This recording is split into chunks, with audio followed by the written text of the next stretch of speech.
It's insane. I never would have imagined. All I wanted to do was not work at McDonald's. Like, that's my personal answer, right?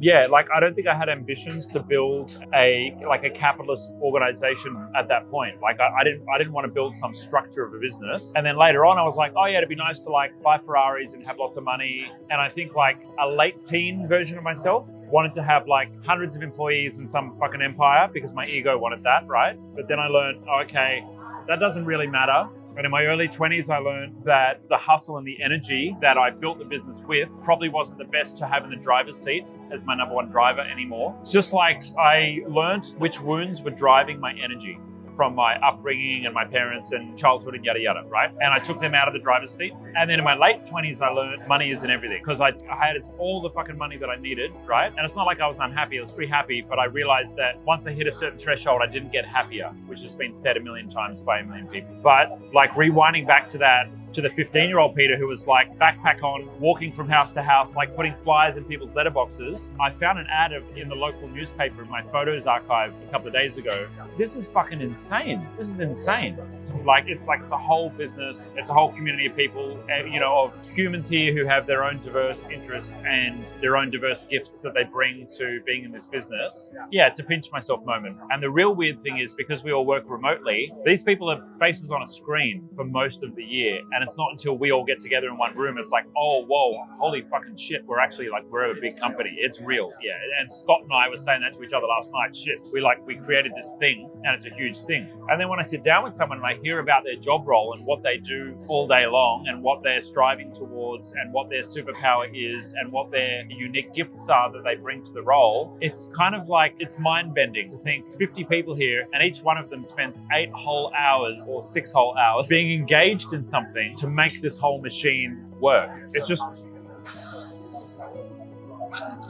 it's crazy. And I'm just a dude with fucking crazy ideas that has enough people that have followed those ideas, listened, and helped me to implement. That's nuts, fucking nuts. But what I've learned is, I'm in my early 30s or mid 30s now. I'm about to turn 35 in 6 months' time. Service to others, pretty much the only thing that matters. Because once my survival needs are taken care of, really all that's left is community, right? Well, that's for me, but I'm in a very, very privileged position of having my survival needs taken care of. There are some people that need to work hard to survive, and I acknowledge that. But there are plenty of people also that have their survival needs met, but don't believe they have their survival needs met. They're still operating out of a survival energy and a survival instinct. Well, I would argue that a lot of our world are, only because I think I'm wired a little bit differently. And the little bit different that I'm wired is that enough self-belief that I know whatever I put my mind to, I can probably make happen. And number 2, I deserve to have everything that is in my dream. There's not much that stops me from chasing my dream. There's not much like I can't in my mind or in my mentality. And I've just always been wired I'm blessed to be wired like that. That's just me. It's like, I want to do it, so there's no reason why I can't have it. And number 2, I can make it happen. So there's no reason why it won't happen because I'm going to put my mind to it and it's going to happen. What I notice is the contrast when someone says, I'm stuck in this, or I can't make that much money, or I can't holiday that much, or I don't deserve to have the life of my dreams, or I don't deserve to have this family, or I don't deserve to have this reality. All of those things, I feel very different to those. I can't relate to challenge. I can understand them, I can empathize, but I don't really relate to them because they're not me. I've been like this since I was 5 years old. I've been told by many people, like, you were this confident when you were 5 years old in kindergarten. And the confidence is the self-belief. I've had plenty of moments of low self-esteem. I've had plenty of moments of not loving myself. I've had plenty of moments of not being confident. It's not like those don't exist. Yeah. They do exist, but on the overall sum of everything, I'm confident, I'm sure of myself, and I'm willing to chase my dreams, and I believe I deserve to go and get them. Here's the interesting thing. Once I have all those needs met, then all that's really left is community and connecting with others. That's all that's really left. So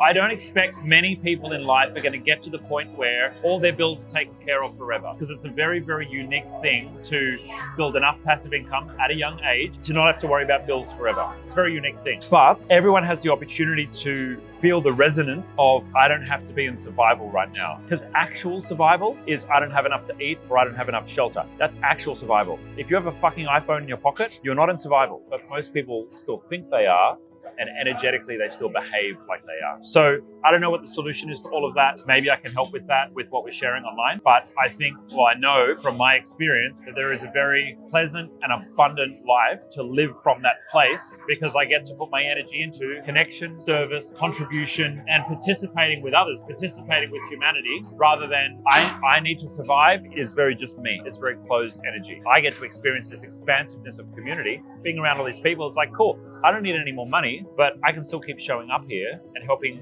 60 people have a job. That feels so fucking good to me. And it feels better to me than I'll buy another sports car. The ultimate question is, can you feel it if you haven't experienced the abundance? And Jim Carrey's got that quote, right? That he wished everybody can achieve all of their wildest dreams and have, become rich and famous so they can understand that it's not about that. And I gotta get, like kind of spiritual and deep for a second. When you talk about the law of polarity, to understand what an integrated state is in the middle, my opinion is you need to experience both of the extremes. Extreme poverty, extreme abundance. Then you know where the marker is in the middle. Because I can talk about it, but unless you've actually had an embodied experience of both, you won't know what's in the middle. But you can kind of fake it so your body has an experience of it and you can trick your mind into it, right? Because what your mind experiences, in some cases, doesn't really know the difference between actually experiencing it in reality or imagining it. And that's why, as far as there is a lot of fluff around it, motivation does work, right? Programming your subconscious with words and phrases, it does work. Dreams can feel like you're experiencing reality, right? Lucid dreaming or any kind of dreams can feel like you're experiencing reality. Your brain doesn't really know the difference.